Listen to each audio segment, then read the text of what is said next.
खुलुमबाय। तारिखा जाबाय 10 आगस्ट 2024 सुनिबार। गवालपारा डिस्ट्रिक्टनि सिङाव थानाय लोक्षिपुर ओनसोलाव सानै बिफा आरो फिसाज्लाया लाइनजों बोबथाबजानानै थैदों। बारुमारि गामिनि बिरेश्वर हाजं आरो बिनि फिसाज्ला रामेन्द्र हाजंआ हाई भल्टेजनि इलेक्ट्रिक वायरजों कानेक्ट जानानै थैदों। गुवाहाटीनि रानी गेट साखाथियाव सासे 64 बोसोर बैसोनि सुबुङा गंसे खारबाय थानाय ट्रेनजों जाबथाय जानानै थैदों। ट्रेननिफ्राय ओंखारनाय समाव बे जाथाया जादों।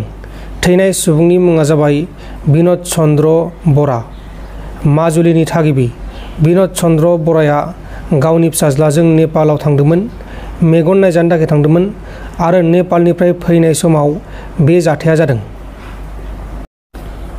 गुवाहाटीनि हेंग्राबारियाव गंसे न'नि रुमनि सिङाव सासे हिनजाव मानसिनि थैना थानाय, सेवना थानाय गोथै स' मोनदों। रुमनि बिगोमाया न'खराव गेसाव मोनामनायाव बिनि रुमनि खिरखिजों नाहरनायाव जाथाया सोराङाव फैदों आरो रुमनि बिगोमाया पुलिसनो फोरमायहरदों।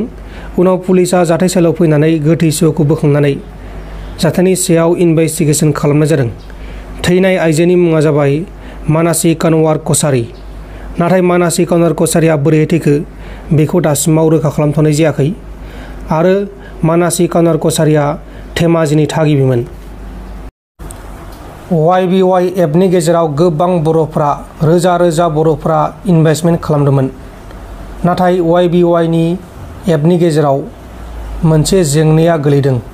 बे जेंनायानो जाहैबाय जायफोरा रांखौ दिहुननो बिथांमोना आरोबाव KYC नि मुङै, जाय KYC आ ओरैनो जायो बेंकफोराव, बेनि मुङाव 6,000 रांखौ डिप'जिट खालामनो होदों आरो जायफोरा KYC खौ खालामा बिसोरनि माखासे गोनांथि बेसादफोरखौ पाब्लिक खालामगोन होननानै हुमखि होनाय जादों।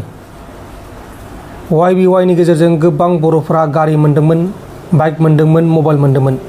रोजा बर'फोरा YBY एपआव इनभेस्टमेन्ट खालामदोंमोन। सोरबा रां दाहार लानानै YBY एपआव इनभेस्टमेन्ट खालामदोंमोन। नाथाय YBY एपनि गेजेराव मैयाहाय मोनसे जेंनाया फैदों। बे जेंनानि गेजेरजों जुदि रांखौ सोयोब्ला YBY कम्पानिया रांखौ होफिनगोन नामा, बेखौ साननानै गोबां मानसिफोरा सिन्थायाव गोलैदों, खर' हमनांदों। गोबां मानसिफोरनि एकाउन्टआव YBY ट्रेडिं एप होनना बुंदों, नाथाय बे ट्रेडिं एप नङा। ट्रेडिंआ बिदि जाया।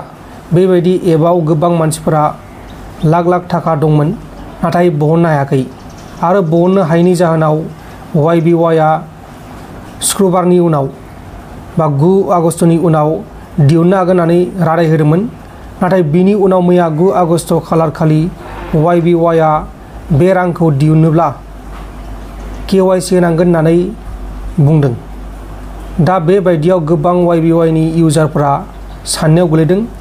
बिनि सिगांबो गुबुन एप, सिगां क्लाउडफुट, सिसिफ्रार बेबायदि एपआवबो गोबां मानसिफोरा बेबायदि KYC नि मुङाव बा आपडेटनि मुङाव रां सोफिननो होदोंमोन। जुदि रांखौ नांगौब्ला रांखौसो होनना बुंदोंमोन।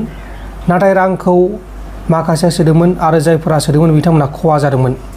दा बेबायदिनो YBY जागोन नामा बेखौ फैबाय थानाय समावसो मिथिसिगोन। नगाव बांलादेशनिफ्राय आयेननि बेरेखा हाबफैनाय सासे बांलादेशी एरेस्ट खालामदों। हमजानाय बांलादेशीनि मुङा जाबाय हुमायुन काबिर, 32 बोसोर बैसोनि। नोंथांमोन दिननि खौरांफोरा बेखिनिल'मोन। बेखिनिसिम नायनायनि थाखाय नोंथांमोननिसिम रोजा साबायखर। गोजोन्थों। एसेनोसै। जै बर' हारिनि।